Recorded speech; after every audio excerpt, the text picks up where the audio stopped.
everybody. Happy Monday night. Today is June 26, 2023. This is Across the Pitch. I am Mike Brera. I'm joined by my two buddies, my two pals, Jose and Dave. Jose, I'll shoot to you first. How you doing tonight?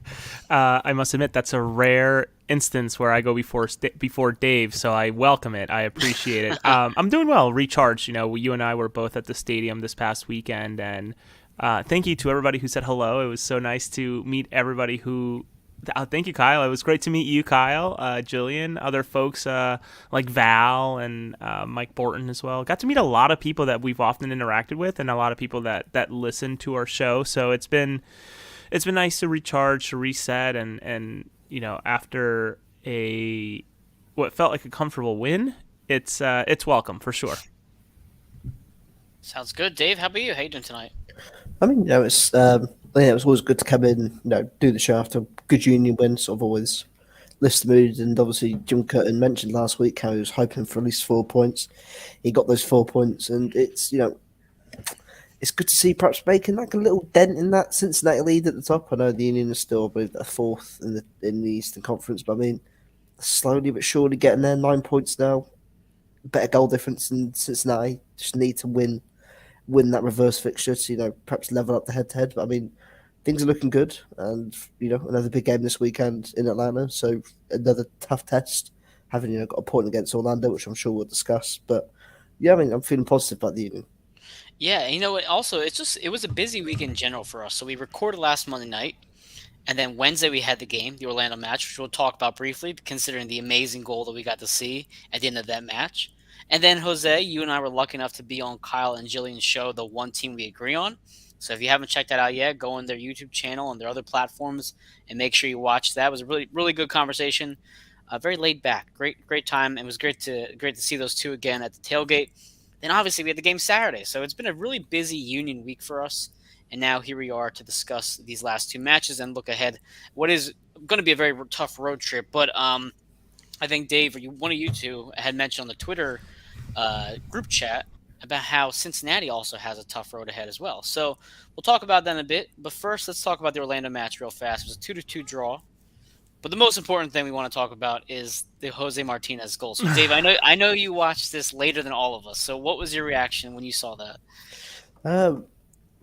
Really caught me by surprise, to be honest. I just wouldn't expect it. I think probably everyone's the same. It was sort of like, you're watching the game and cross comes out and thinking, okay, what's going to happen here? Just sort of in those sort of situations, Jose usually quite likes to compose himself and take a touch before shooting.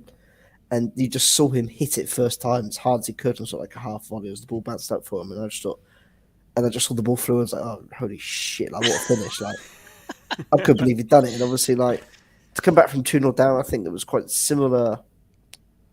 I don't want to say, what was the game they came back from 2 goals down in early in the year? It's Minnesota, right? Montreal. Montreal, yeah. No. That was a Montreal game, I think I remember. I can't remember, but I know what you're talking about. Too.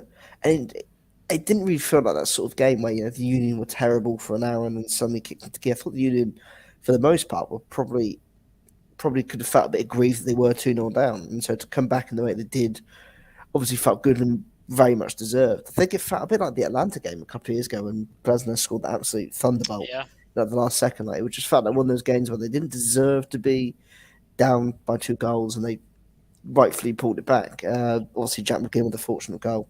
But that Martinez goal was just incredible, and I'm sure we will see it on repeat in loops. I think it was like his 107th shot on goal in Zemra's career. I think Dan Higginbottom, one of the commentators, mentioned on Saturday's game. So I think well worth it. Well worth the wait having to, watch the game and see the goal. Absolutely. And Valerie joins us. We got to meet Valerie, Jose, you and I. So, Valerie, thanks for hanging with us tonight. And again, me and you on Saturday. But so, Jose, I mean, I know you and I talked about this already in person, but what were your thoughts on the Martinez goal? The Martinez goal was awesome, man, right? To see this thing floating about all over the place, Men in Blazers, some other accounts as well, FOS Sports, even Pat McAfee, and I know he enjoys soccer, but obviously American football is his main thing. Retweeting it and just being, very much in the state of holy shit, how did that go in, I think we all were in that same headspace as well. So it was a fun goal to watch. It was not a great game to watch per se. It was a tough battle for sure. And Jim in the press conference after the match had mentioned, this is what happens when you work hard. This is what happens when you grind out these ties, I should say, these games away from home. You get ties, and ultimately, you got to remember the pieces that were missing, right? Andre Blake missing, Daniel Gastag technically could have been part of the squad, but no sense in doing so, considering I think like 8 or 9 hours before match time he had just finished playing for Hungary or something crazy like that. So no reason to rush him back, is obviously just no sense. And you have a Jose Martinez who typically doesn't do well after an international break. I don't know if it's the system coming off of Venezuela and then coming to the Union, if something is just not clicking right in his head. But ultimately, we keep on stressing this: win at home, tie away, and sneak away with a few wins away from home, and that's how you get it done. And that's exactly what they did, and you couldn't really ask for much more, especially with what we got this past Saturday in terms of an overall another weird performance. But we can touch on that later. Yeah, well, listen, man. When we joined the show on Thursday for the one team we agree on, Kyle and Jillian said, "What were your thoughts on it?" I said, "Well, listen, I'm happy with the draw. Maybe I wasn't so happy about the fact of how we got to the draw. I don't want to be down 2-0 on the road in the hot weather and those conditions, but I'm happy with the result. The Jose Martinez goal I've seen now probably 50 times. I'm probably going to watch it again tonight just for the hell of it. I know I had made a list which got a lot of back and forth on Twitter about the top 10 goals in Union history. Such a subjective question and getting such a discourse, right? Yeah, a little bit. But listen, I mean, the way I view goals, you can view goals contextually, where what moment was it in? Was it the El Seno game? Was it the playoff games? Or you can just say the quality. I think the quality for me was one of the best goals I've ever seen in person. Well, not in person, but on for the Union, live. I should say live. But again, it was a good 2-2 draw, and I'll take that any day of the week. But we did segue into the Saturday's match, which I know we want to talk about more, because Jim Curtin wasn't very pleased with the 4-1 victory. But again, we did win 4-1. We had goals from the obvious people, Jacob Glesnes. We had an own goal. We had Carranza, of course, putting a sitter in the back of the net. And then we had Dave Miller's boy, the $3 million man, Leon Flock, came up to the plate. So for those who don't know, Leon is currently getting looked at from a team in Bundesliga for $3 million. Apparently, might be now $4 million, if not more. Who knows? Werder Bremen. Yes, thank you for reminding me, Dave. I'll let you take the stand here. Leon Flock, go ahead. Well, I mean, it's obviously great to see him, score a good goal. I mean, not just a goal, but a very, very good goal. I think very good finish from, the position where it was inside the box to strike it first time and to find the sort of near bottom corner of the side of the goal that was at, as opposed to striking it across. But yeah, I think it was a great goal. Good to see. And I think it's well deserved after the form he has shown over the last month and a half, where he stepped in, not just in the back five, playing in the midfield too, but also dropping into the six when called upon, when Jose's been out injured. And yeah, I think it's very much well deserved. And I think again over the last couple of games, 2-3 weeks, he's perhaps been a bit more involved on the attacking side of the game as well, putting some good crosses. And I'm delighted to see him getting the score sheet, and hopefully long may it continue. Now suddenly becomes a goal scorer midfielder like Caddy Bedoy did at one point last season. Jose, what are your thoughts? Your point's right. Jim was not happy about that win, despite winning 4-1 and neutralizing two gigantic stars in MLS, and that of Rodolfo Pizarro and Josef Martinez, which have been, specifically Josef, a thorn on the side of the Philadelphia Union over the many years. May have been with Atlanta and most recently with Inter Miami. It has just been he has been just a nightmare for Jim. But ultimately, going into this match, we all knew that this was going to be a very interesting game in terms of game planning, right? Jim very open to all of us in the press room about, listen, we had no idea what they were going to put in terms of injuries. We didn't know what was going to happen with the roster. We still don't know what's going to happen with the roster in terms of a shakeup. Obviously, we have the Busquets confirmation, which means that one comes in and maybe two go out in terms of salary and everything that's needed to accommodate him. But all in all, I was pleased. I felt like I was more pleased than Jim, and maybe you were too, Mike, as well. But just really interesting to see Leon come to really feel himself in a way, right? Like he is after one or two matches where we were really critical of him in terms of his spacing, not realizing that, okay, I don't have the sideline to cover me anymore. I need to be more aware of my surroundings and, handing bodies over to a center back or trailing somebody. He played a spectacular game in terms of spacing. And you can watch any replay. And yes, statistically, I think they did outpass us 2-1. But ultimately what matters is that the bodies were in the right location to make sure that they can pass it all they want, but not really get anywhere. Yeah. But just an intriguing win. I hope that this is the kickstart. I think this is when the nice stretch of games for us last year happened in terms of, high scoring games and decent to good performances start piling up. And funny that it coincides with maybe a few matches away after, the sky was falling in terms of getting out of two other competitions that were sort of taking up some mind share from us. So, Mike, I'd love to hear from you. Obviously, you and I were in the press box. You were at the other end of the press room. So I'd love to hear from you since we didn't really get a chance to maybe interact with one another during the match. Yeah, it was weird though. So anytime people are in the press box together in terms of like the networks or whatever outlet they're coming from, they usually sit together. But it was a very crowded box that time. It was busy across the board. So we were because Messi was there. That's true. Yeah, but how could I forget that? So we had you were on the one side entirely, and then I was over on the left behind. I was in the worst spot in the box too, which was the bad thing because the pole just hits you right on the goal. I don't know, Mike. I had a big old metal beam myself, as well as a spider, sort of like webbing a net. Oh, the spider's always there. He's a season ticket holder. So the Leon Flach goal, I know Jim mentions after in the press conference how the hard work that Leon doesn't always show up on the stat sheet. I think we see it as fans because we watch every single match, but it's easy to kind of gloss over his performance because what did he do in the stat sheet? But he finally got it, and it was a good strike too from just outside the box. It was a clean, really good strike. Did not have that awkwardness to his first goal against Cincinnati where it just looked really uncomfortable when he struck the ball. So it definitely was much more of a pure strike there. But in terms of what you mentioned, Jose, the passing that Miami was doing, one of the things that Jim kind of harped on in the press conference was the fact that he didn't like the fact that the Union were chasing all night. Yep. It seemed a lot of running to be done in those hot conditions. And I think around 20 minutes to go in the match, it had like 70% possession. And I know the Union get outpossessed a lot anyway. I get that, but 70% is usually more than they give up. But you're right. I mean, they would go to the left and they'd switch it back over to the right and then go left. And then it was just constantly all of that back and forth. And despite that movement, Bendick really wasn't tested all night. He had one close chance right after our second goal. I know he got the deflection off Glessens, which happens. I get that. Such a bummer. That totally felt like it would have been the only time he would have had a clean sheet all season. No, I mean they really didn't get any sort of and his Valley comment in there with the web. They didn't really get a good look at Bendick, which was nice. I kind of felt bad that he didn't get that clean sheet because he deserves a break every now and then. We kind of as a fan collective group here, we kind of shit on him a bit because he's not Andre Blake, which is not his fault. It's just not.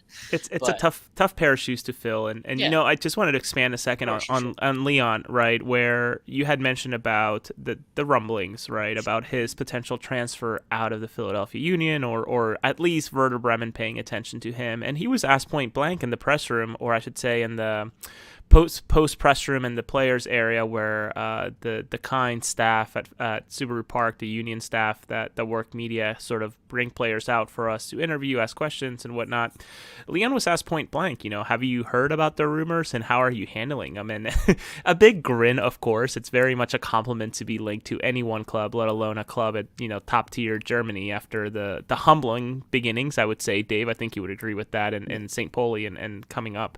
But he just mentioned how, it's great to hear these things. It's almost, complimentary, but ultimately you just got to put your head down and work. And if it happens, it happens. If not, then you just carry on. And to me, it was sort of impressive in terms of, hearing that. It's basically, it's the perfect PR response, which, they're probably coached in a way too. But ultimately, we'll see what happens. I'm just wanted to share that quick point from that anecdote from listening in. I think it was Jonathan Tannenwald who might have asked him. So just some credit to him for I don't want to say having the guts, but going at him right away with the first question he answers. Yeah, absolutely. And no, but listen, I'm happy for Leon. I know I myself was very critical of him early on, so it's nice to eat my own words. It's nice to say, Dave, you were right. You turned it around. And listen, I'm happy to be wrong about Leon. We all know how great of a guy he is and how much passion he puts in. So perfectly fine with being wrong here. But in terms of the other goals, we had Jacob Glessner scoring a goal for his first one of the season, which was great to see. Also off a corner kick, which I know Todd Lewis had, I believe, mentioned to Jim Curtin as well in the press conference how against Orlando they didn't really have what you would want out of set pieces, but then against Miami, it was obviously right away the first one in, the first one you get the goal. So Dave, what were your thoughts on the Glessner's goal or just the other goals that we saw that night, especially from Julian?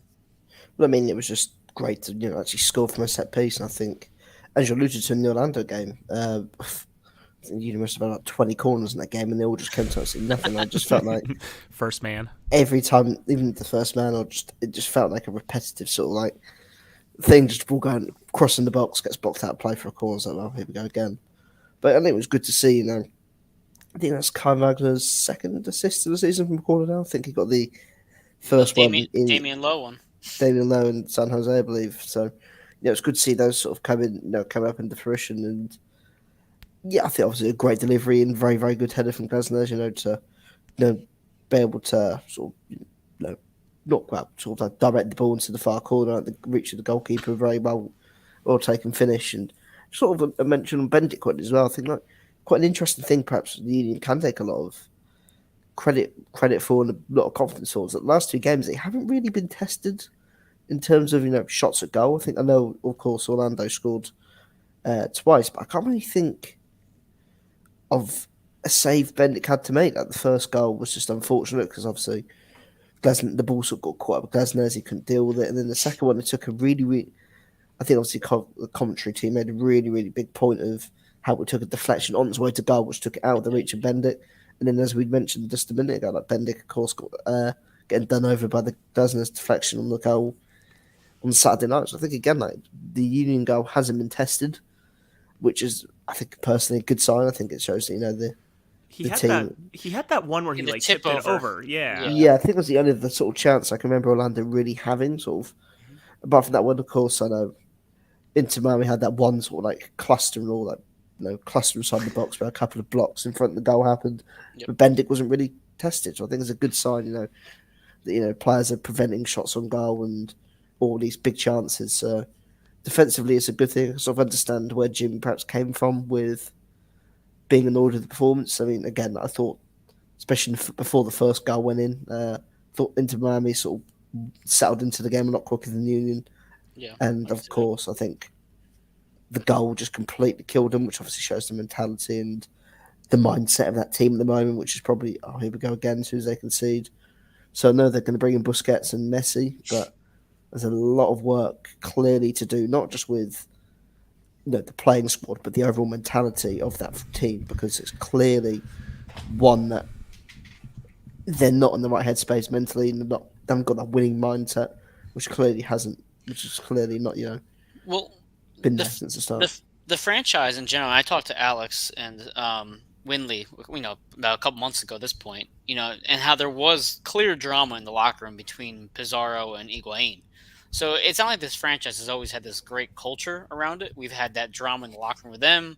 Now we have this circus and this unknowing future in their hands. And you're right, Dave. I mean, this team has a lot of work to do. This is not just a two-player fix. You can't just plug in Messi and be a contender tomorrow. There's a lot of work to be done. But Jose, what are your thoughts on what Dave mentioned? Yeah, I think I completely agree with everything you said, Dave. And what I really wanted to talk about was sort of, we get it. Lionel Messi is coming. It's going to be gigantic for the sport, for the country, everything. I get it. But my gosh, can MLS and Apple just sort of move on, right? I hate to say move on, but my gosh, Sasha Kleshtin just trying to educate people of, listen, statistically speaking, I just don't see the math working out right. On average, 43 points needed to make it into the playoffs historically. That means that Miami needs to win 9, draw 2, and then barely lose any. So it's just statistically not possible. And, some other commentators within the show were very quick. Wright Phillips decided to just say, "Don't trust the math, just believe in Messi." like come on, let's just get it over with, right? And having talked with Alejandro Bedoya after the match as well, he also acknowledged the circus is here. He felt it today, as in Saturday. He felt it during the match. He felt the madness. He could just tell that it was different, both on our end of obviously being supportive fans and being almost 110% capacity, which is awesome, but also just the the Inter Miami circus with seeing so many kids and adults coming in with Messi jerseys, may it be Argentina or Inter Miami FC customs that they already got. It's just really interesting to have witnessed the circus without the ringmaster here.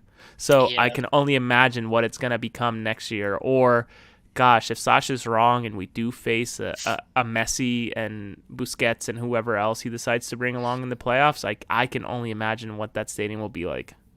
It's gonna be intense. I'll tell you that much. It's gonna be bananas, Mike. I can't even figure out like in my head what like 120% capacity. At what point does the fire marshal get involved, right? Yeah, right. I'm trying to get to the stadium and leave like 3 hours early just to get there at 2 hours ahead of match time. Listen, I mean, and also before the game started, we had a really good time at the tailgate. I know, Jose, you don't typically go to the Sons of Ben tailgate, so it was nice to have you, hanging with the people, enjoying the atmosphere. It was a good time. But in terms of the the remaining goals, the one goal that we all loved in particular was the Julian Carranza sitter that he put away pretty nicely. I know Ua did well to kind of secure that. Ua almost came away with 2 assists that night too. If I think it was Ruiz who kind of snuck in on that 4th goal behind Julian to take that second goal from him. But I thought Ua had a good night.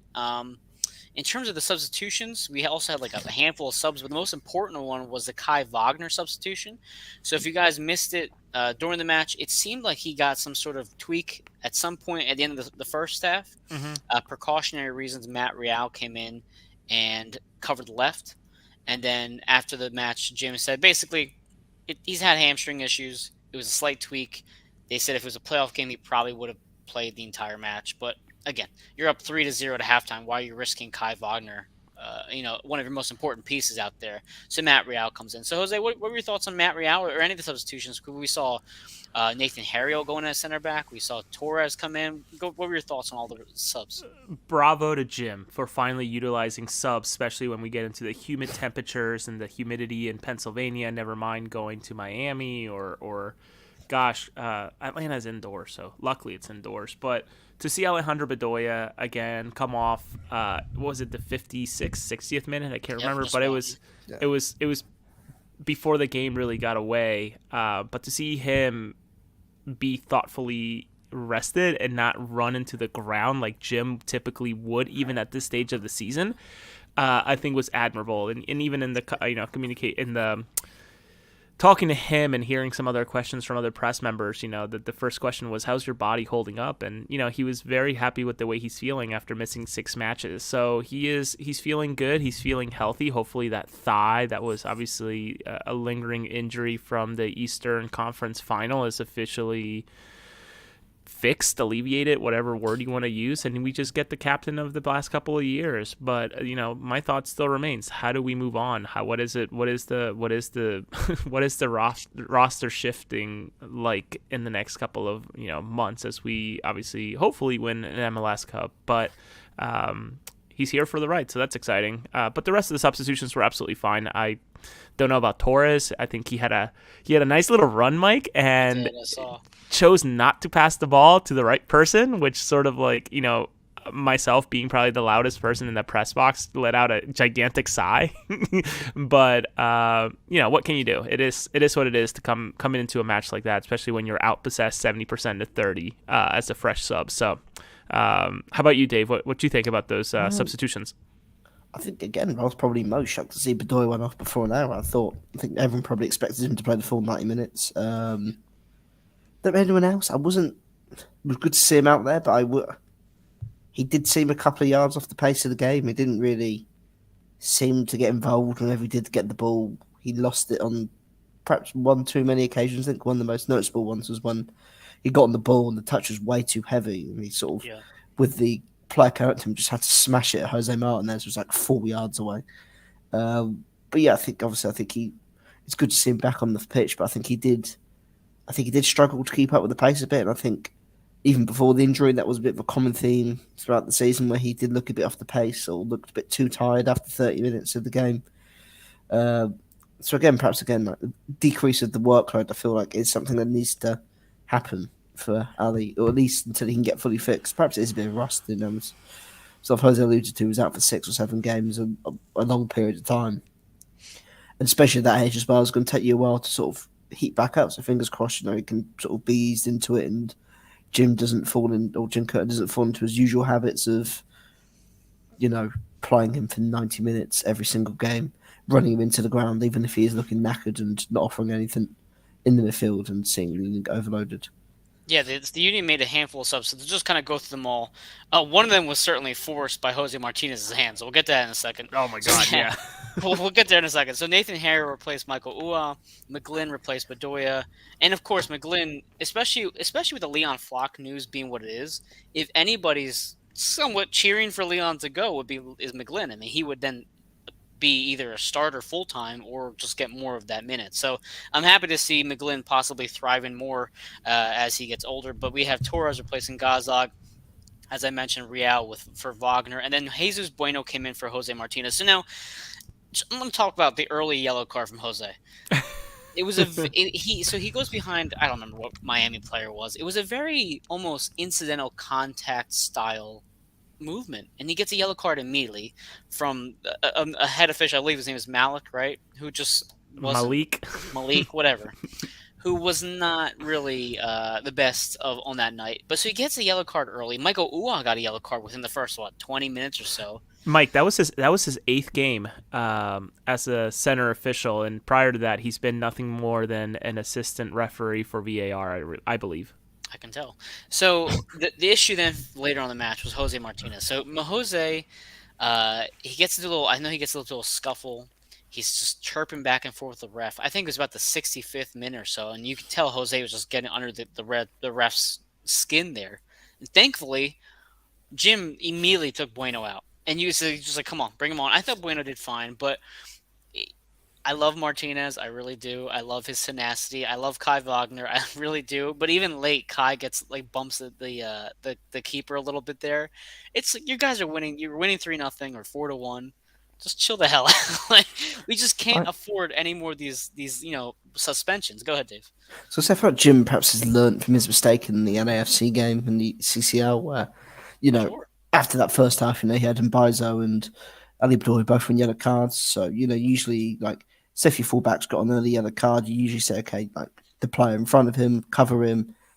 Couldn't do that because Ali was also on the yellow card and was probably more no disrespect, when you've got Boanga on that side and, very tricky winger, Ali's probably not going to be able to deal with him. And it's I think that was probably the main thing I tweeted about that night was, that literally it was a death sentence. It was something waiting to happen if we didn't bring either one of them off. And of course, we paid the ultimate price and saw Olivier get red carded for a second yellow card, which, I know people will sit there and say, well, he should have been more careful. But look, it's going to happen as a fullback when you're going at 1-on-1 against one of the best players in the MLS. And of course, he got punished for it. And I think Jim McCall's, to his credit, the last couple of games, I think it happened with Leon in Orlando, where he had obviously had an early yellow card and the fouls were ticking up. And I think it got to a point where the referee was like, you've maybe got one more before I give you a second yellow. And Jim was quick to bring Leon off, and he did the exact same for Jose, which is good to see. Perhaps he's being more proactive with his subs as opposed to reactive. It was like a shepherd's hook on Martinez, just dragging him out as fast as possible. It was actually comical. I was sitting there thinking to myself, this is out of Looney Tunes, just how quick of a substitution this is. Yeah. It was fast. And we all said, get him out? Okay, Jim listened to us. But it's good to see Jim being more proactive as opposed to reactive, waiting for something to happen. Again, the Mbaizo red card, just waited for him to make that change, or he waited for it to happen. Where I think a lot of people could see what was going to happen. and it did happen from a mile off, and it was sort of annoying that Jim couldn't see sort of when at the start of the second half, thinking, okay, perhaps I should make a change. Yeah. So it was good to see him, him being more proactive. I mean, you think about just. I was talking. I forget who I was talking to in the box. I think he's probably talking to. I was talking to JD, one of the other guys there, and I was saying, when's the last time we've seen this many subs before the 70th minute? I mean, I can't. I maybe. You know what? The one match I could think of was the play the kids match in New York, in New England, right before one of our Oh CCL my matches. When God, yeah. we had that full turnover in the second half. We ended up playing worse. I think that was Paxton Aaronson's. No, it wasn't Paxton. Never mind. I But know the game, yeah. was it Paxton Aaronson's first goal? Wasn't it against Uh, he like tricked up? I think it was the Who's game. who's the Revolution defender? The taller one. I can't remember his name right now. I'm not sure who it was, but Andrew Farrell, that's one of Yes. them. I remember the game. Yeah, Paxton tricks up Farrell. He gets a goal. We were playing decent in the first half, and then we do like five substitutions, and just come out. And remember, Dave, you mentioned like they looked worse with the substitutions on. It That was was a the weird last. one, wasn't it? Yeah, 'Cause I said it was a game where they played they pretty much played all the kids, and they brought on Yeah. like Shabirko, Bedoya, and everything on that half time, and then just the game plan went to absolute crap. And everyone was like, "Well, okay, it's yeah. not ideal at all." That was Think the about it last here. time I could think of when they made that many subs before a Yeah. certain minute mark. But even So, when you mentioned the formation and like and all that stuff, Jim was pretty honest with us in the press conference. He said we almost thought about switching the formation at halftime because he really was just not pleased with it. They ended up going with three in the back with Nathan Harrell in the center back later. But even that, you don't see Jim making that much change with the formation. He just said, okay, this is what we're going with. We're going to force it, and that's what's going to happen no matter what. Against San Jose, you saw the same thing. Damian Lowe gets hurt. Now, maybe it wasn't the change of formation that we wanted, but it was still an adjustment that he made that we didn't typically see from Jim from before. So whether you like all the adjustments or not, that's besides the point. It's good to see Jim at least trying to be proactive. To your point, Dave. Go ahead, Jose. Yeah. It's just very hard to believe. And it almost feels like a completely different world, almost like, before 2020 and then after 2020, how we experience things now. But it's hard to believe that, and Mike, you alluded to this a couple of weeks ago, even before this match, maybe we were looking further ahead at the time, but we are one of their 5 wins. That is, Miami? yeah, that's crazy, right? Like, it's hard to believe that this team is the one that scored 2 worldies to beat us at their place. Right, the one was the one crazy volley off of the chest that I think it was Duke, who's no longer there anymore. I think he transferred out to Toronto. I can't remember. Lost Bob Bradley. Yeah, they just lost. But no, to me, it's just kind of amazing that like talk about a season just going the wheels falling off. Right after that, I think you had mentioned, Mike, at some point about just like after us, they haven't won anything. It's been nothing but ties and losses, and sure, they're missing some key pieces with DeAndre Yedlin being one of the key ones, and then also I can't remember the name of the player, but Jim holds his stock pretty high. Somebody who's injured. I want to say something Miller, but I can't recall who it is. But it's just really interesting to see how their season really flipped upside down. And if we want to check into how fandom is out in Inter Miami, the Battered Herons and Inter Miami podcast and Inter Miami podcast, very quick to already say not even Messi can save us this year. So it's they're at that stage of grief right now. I don't know what step that is out of the 5, but they're, I think, hopefully brighter days ahead for them, because I think that it'll be an interesting next couple of years with the probably best player to ever play the game being on their squad. At this point, they can only go up from here. Really, you would hope at least. But I mean, I guess in terms of going up, we did climb the table a bit. So on that night, not only was the win important, but we did have some movement in the Eastern Conference. I believe you said, I know Cincinnati lost, right, Jose? Cincinnati lost 3-0 to DC United. That's a bad loss. And well, you got to remember, they don't have Vasquez, and they also don't have Matt Miazga. That's right. And then you had Nashville, I believe, who lost as well. So we had a couple. We had some movement there. Now we're only about a point or so back from second place. But Dave or Jose, one of you had to remind me which one of you posted that message on our channel about the Cincinnati schedule ahead. I think it was Jose. Jose. Okay, so we have a tough couple matches ahead of us in terms of travel and being on the road. We have Atlanta, we have LAFC or LA Galaxy, excuse me, and then we have Nashville. So Jose, can you compare our schedule to Cincinnati's, please? So Cincinnati has New England, so they're what, number 2 on the Eastern Conference, right? Yes. Yep. Okay, then they play against Charlotte.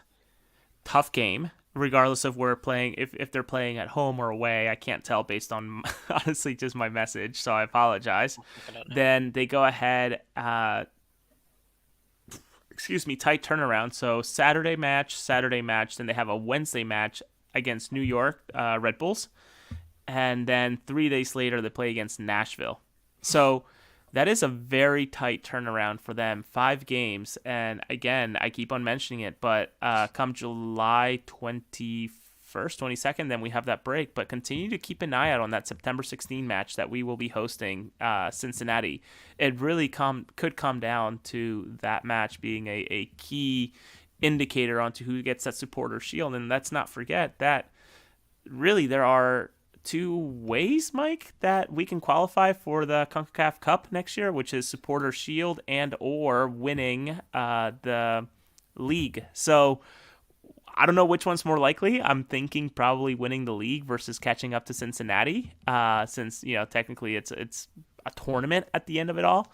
But just an interesting stretch ahead for the pack leaders right now. Yeah, so just to add some clarity to Jose's point, they are hosting New England. Then they go on Okay. the road for back-to-back matches. They go to Charlotte, and then they go to the Red Bulls, and then Charlotte's tough. they host Nashville. Listen, I know Charlotte. I know we took care of Charlotte at home, but it was a 1-0 game. We had mentioned that Charlotte had been playing better of late at that point, so I don't see that being a cakewalk either. Especially if they're still missing some pieces with the Gold Cup going on. Speaking of Gold Cup, we forgot to mention Damian Lowe scored a header as well for against the U.S. national team, so that's a good thing for us. And then, of course, hosting Nashville is going to be a problem. But Dave, I know we had talked about last week the points. Where's Jim Curtin look at the points? We're happy with the 4 points now. But now up ahead we have Atlanta. Again, we have LA Galaxy, and we go to Nashville. What's your ideal situation here in terms of points? Be honest, I think probably the 4 to 5 point range. I think again, sort of as Jim.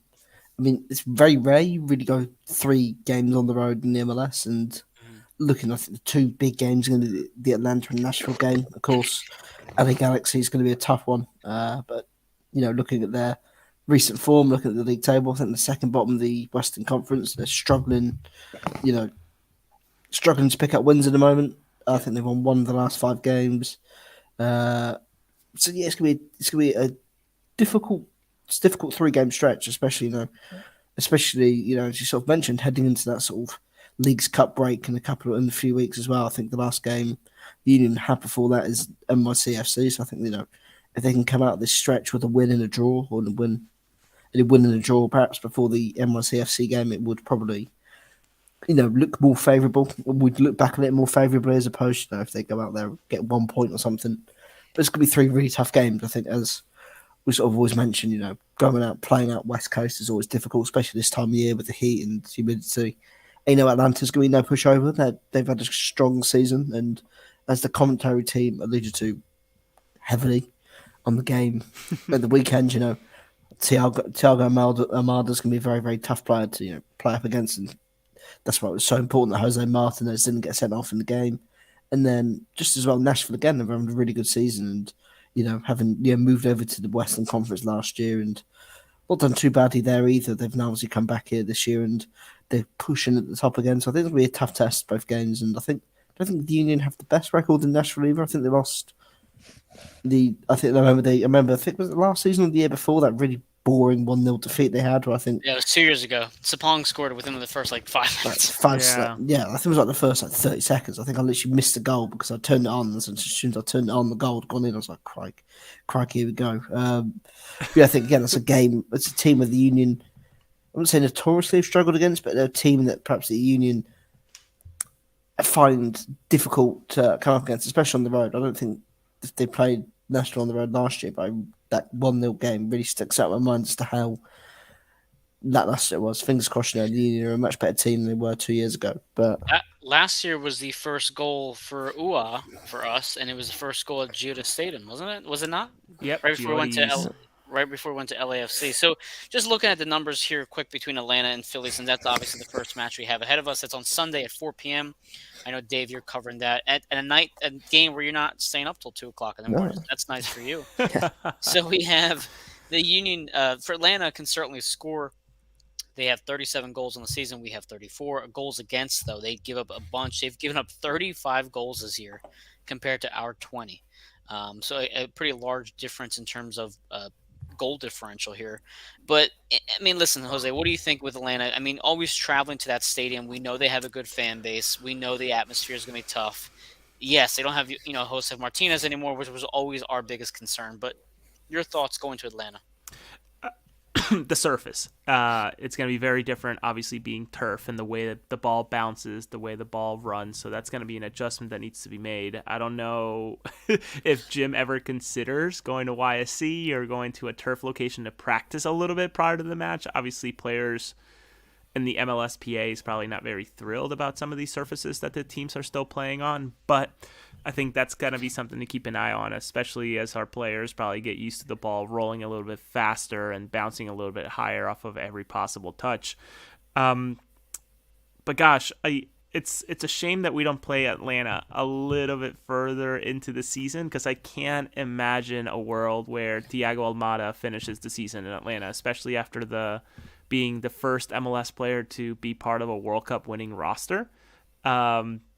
I can't imagine that he has too much time left with that squad, unless he's already sold. I don't think he's sold, right? He's still on the team. Yeah, he's there because I made the point about it the weekend that on Saturday night that Jose Martinez would be battling against. Gotcha. So it's a shame that he's still there. It'll be fun to see, and frankly, I'm not too afraid considering the way that our backline has been pocketing some of these players in terms of Josef Martinez and then again Rodolfo Pizarro this past weekend. So it'll be tough, and I don't know. We talk about these stretches with Atlanta, LA, Nashville, and New York. We're looking at a potential 12 points. I think an Atlanta tie, LA win, that's 4. Nashville tie, that's 5. And then a New York City win, I'd be happy with 8 points out of the possible, points available. Val, nice point. Valerie's comment says, speaking of balls bouncing, how many times can Glesnes make the ball hit the crossbar at Atlanta this time? That was still, in my opinion, top 5 most impressive goals for the Union. It was just, you don't see that too often, that kind of power that goes into it. So you go ahead. So you're saying 8 points out of that stretch there, Jose. That's what you're saying? That's what I'm thinking. Obviously, pie in the sky. God, I would love to win against Nashville away, as well as Atlanta. But, tie away from home is really the goal. But we got to sneak away with a win here and there. Yeah, I mean, think three road games in a row. We always say, as you say, right, the tie on the road. Mm-hmm.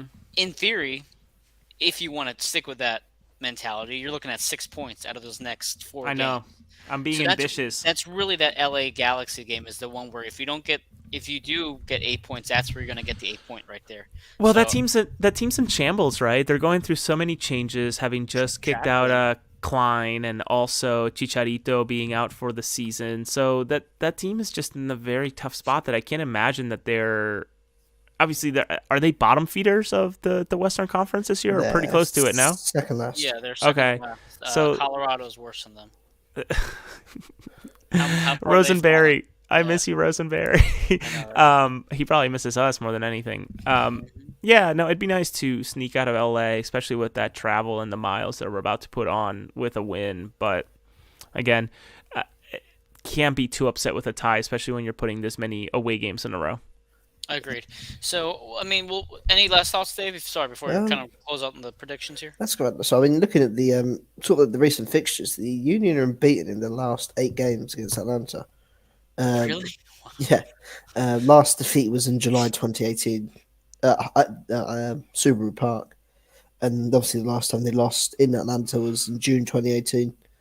Looking at the players, that day, Joseph Martinez scored a hat-trick and Fafa Pico scored the only goal for the Union.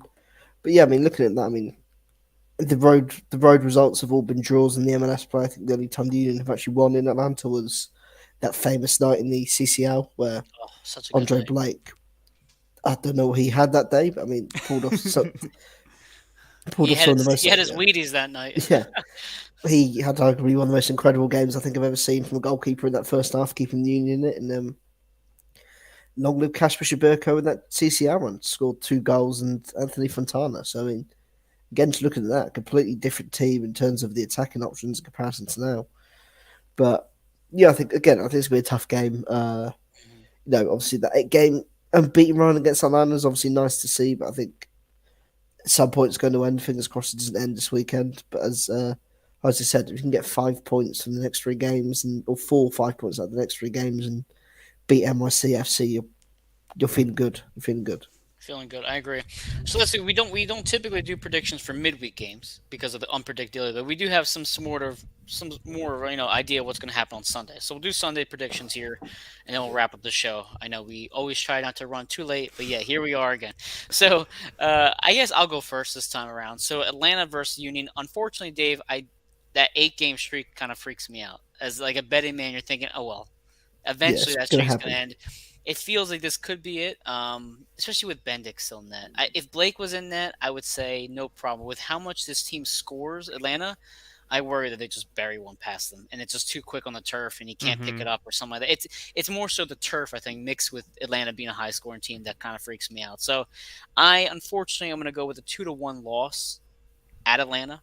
I don't think we pull out with a draw. I don't do it. But listen, prove me wrong, Union. If you're watching Curtin, prove me wrong. So I'm going to go 2-1. Atlanta pulls off with a win here. I'll say that Julian puts one in the back of the net. Jose, I'll shoot to you. I think it's going to be a 2-1 win. Whoa. One Ua, one Carranza, and then Thiago Almada will probably put something in. Some way, shape, or form, he'll be probably putting a free kick in from 50 yards out, and Joel, Bendick in net, probably an easy target to pick on. But yeah, 2-1. I think this is one of those rare away wins that we'll be able to sneak out, and again continue to solidify the strength of this team, especially away from home in a hostile environment. Well, considering Atlanta's in the playoff picture, that'd be a great win on the road. It It would really be would. gigantic. It would be a great win. Almost as good as the Nashville game if we were to win that one. But Dave, go Correct. ahead. Your Yeah. predictions. I think, of course, Atlanta probably maybe a bit more dangerous than they would be having come off, being battered in New York, losing 4-0 to the Red Bulls. But I'm going to say 1-1 draw. I think I'm going to sit in between the both of you. Goal scorer, that's a tough one. We haven't seen Jack Elliott score for a while. I think, perhaps from a set piece from a corner, or, for some reason, if he takes another free kick, which is one of the things that has baffled me. That's one thing perhaps I haven't discussed about, and I think the Union throughout the season, but the Union have somewhat gotten out the habit of it. Was one of the earlier part of the period, especially when for some reason both centre backs took all the free kicks, like from shooting opportunities, and it just baffled me why. When you have like Kai Wagner and Jack McGill on the pitch, but I could see. I'd like to think that Jack Elliott will, get on the score sheet. I like that. I like the optimism because you know how much I love Jack, my boy Jack. Yeah, So if you look at the last few games from Atlanta, they had the 2-2 draw against NYCFC, tough match there. Then you beat DC United 3-1. They drew to LAFC prior to that. That's a pretty good draw right there on the road. But I just lost my train of thought. But what I was going to say, I agree with what you said. No, I think what you meant to say, Mike, that's a tough stretch. I mean, obviously Yes, that it is. DC game must have been the gotcha game for them, but they were Yeah, able yeah. to obviously surpass it. But LAFC tying, that's pretty good. Never mind tying against New York, who are another sketchy team to go up against. yeah. Yeah, absolutely. So we'll wrap up the show here. I'm sure with what I was going to say just will come back as I read the sponsors here because I just completely drew a blank. But listen, it's Monday. It's one of those days. My work phone's been blowing off the last 10 minutes. It's just welcome to Monday. Welcome to my life. Here we go. Let's go with the sponsors here. Check out Statement Games at statementgames.com for a funny way to fancy sports entertainment. You win gift cards and prizes. It's free to sign up at statementgames.com. You have Doan Distillery at the Trolley Barn Public Market in Quakertown. Go to doandistillery.com to check out their wide variety of drinks and spirits. Then you have Vinny's Pizza and Restaurant in Allentown, PA. Discover a new favorite by trying their top pizzas and so much more. Check out their new website at vinnyspizzarestaurant.com. I didn't even put it on the screen. There you are, right there. My apologies. Next, we have Stuffed the Grills at 6750 Iroquois Trail number 5 in Allentown. They have homemade hot and cold sandwiches, salads, appetizers, baked goods, and so much more. Or you can order online at stufftothegrills.com. Again, available for any event. Then we have the Across the Pitch gear and all AAT Sports Network gear at aatsportsnetwork.com/shop. And Margot, we still haven't texted her, Jose. Shame on us. We have to go back. MargotReedStudio.com or Margot Reed Studio on IG. And we'll get to the commercial in a moment once I take these sponsors off. But again, final thoughts, Dave, here for you. I mean, of course, it's the start of a very, very tough stretch for the Union now. Obviously, 3 road games in a row. Obviously, a start of a stretch, which of course had 4 road games in 5 games, and they got a good point in Orlando, who are also competing in the playoff places, hoping to try and close the gap on. Well, trying to open up a gap between Montreal. It's going to be another tough task on Sunday night or Sunday evening, Sunday afternoon for you guys, Sunday night for me against Atlanta, who have had a solid season. I think 29 points out of 20 games, and comfortably in 6th place at the moment. They've got a 3-point gap over Montreal, favourable goal difference and everything. So it's gonna be a tough start to a stretch. And of course, I think if the Union can go into the Nashville game with perhaps even if they have 4 points somehow, I think we'll all probably be feeling a lot better going into that game, especially with how tough of a team they are and how good they have been at home this season. Yeah, Fafa Bako coming back to haunt us that game, I'm sure. Yeah. Jose, your final thought? Just keep an eye out on our socials. As one of us will probably be covering the pre-match press conference. But outside of the Union, just hard to believe I'm about to have a 1-year-old in just 2 days. I still remember it was actually game day the day he was born, June 28th last year. So I still remember sitting in the hospital room staring at a very, very small TV that was muted to not wake up the little guy who had just finally gone to nap. So it's hard to believe how fast the year has come. But I think, Mike, I speak for both of us, and obviously I'll have your thoughts as well. But I think it was really refreshing, and I think really re-energizing. We spend a lot of time during this preparing press conferences, pre and post, Dave with your time change, etc. But to meet a lot of the people that we often interact with or interact with us during the show was really, really awesome. So again, thank you to everybody who tunes in live or after, follows us on Twitter, reads our post-match thoughts and press conference thoughts, coverage. It was awesome. So I just want to say thank you to everybody. Yeah, we really saw everybody. We made our rounds pretty well. Even just going up through the stadiums, we went to see my neighbor down there, right? We made our rounds. We had a good time, Jose. So my final thought, and I remember what I was gonna say. It's funny how a lot of the best goals in Union history were scored by defenders or defensive style players. You're still on this. Oh my God. No, I just thought of it now because Mark McKenzie's goal against CC, you had the Glesnes goals, you had the Ruiz goals, even Jose Martinez, right, being a defensive minded player. It's just great. It's great to see a bunch of defenders. It's because you don't expect it. I know, but they're so good too when they have it. Besides the point, anyway, I remember what I wanted to say. I had to say it. So that is Across the Pitch. Happy Monday night, guys. I believe, the game's on Sunday, so you'll probably see a press conference on Friday, if not Thursday, I believe, right, Jose? Yeah? Friday, I believe, because then they immediately flight for time zone acclimation. Yep. Right. Okay, great. So Friday, I assume we'll have the press conference out. I've been trying to put out a video on TikTok, and I just haven't had the freaking time, to be perfectly honest with you. Mm-hmm. So more things to come. If you did check out my TikTok recently, you saw Jose's interview, quick soundbite with Alejandro Bedoya, so please check that out regarding the 2025 Club World Cup. And we'll end with this commercial. And listen, guys, have a great evening. Go Union. Duke. Support for AAT Sports Network is brought to you by Manscaped, who is the best in men's below-the-waist grooming. Their products are precision-engineered tools for your family jewels. Manscaped's Performance Package is the ultimate men's hygiene bundle. With this offer, you'll join over 8 million men worldwide who trust Manscaped. Enjoy 20% off and free worldwide shipping with the code AAT Sports. That is AAT Sports at manscaped.com. As a married man, I have been there. Personal grooming can be difficult and pretty painful. Luckily, the Performance Package 4.0 has arrived. And oh man, it is a game changer. Inside this package, you'll find their Lawnmower 4.0 trimmer, the Weed Whacker ear and nose hair trimmer, the Crop Preserver ball deodorant, the Crop Reviver toner, a pair of performance boxer briefs, and a travel bag to hold all of your new tools. First off, the Lawnmower 4.0. This thing is the future of grooming. Because this trimmer's waterproof, you can say goodbye to the mess. You thought that was good, but want to take your grooming game even further to the next level? The Performance Package 4.0 also includes the Weed Whacker nose and ear hair trimmer. The Weed Whacker is also waterproof and provides proprietary skin-safe technology which helps reduce nicks, snags, and tugs in those delicate nose holes. Their Crop Preserver Ball Deodorant and Crop Reviver Ball Toner will change the way you approach your hygiene routine. Trust me when I say this, fellas, your balls will be thankful. To top it all off, Manscaped even threw in 2 free gifts to their Performance Package 4.0, the Manscaped Boxers and the Shed Travel Bag. Bring your comfort in boxers to another level. So remember, get 20% off and free shipping with the code AATSports at manscaped.com. That's 20% off and free shipping at manscaped.com and use code AATSports to support us. Unlock your confidence and always use the right tools for the job with Manscaped.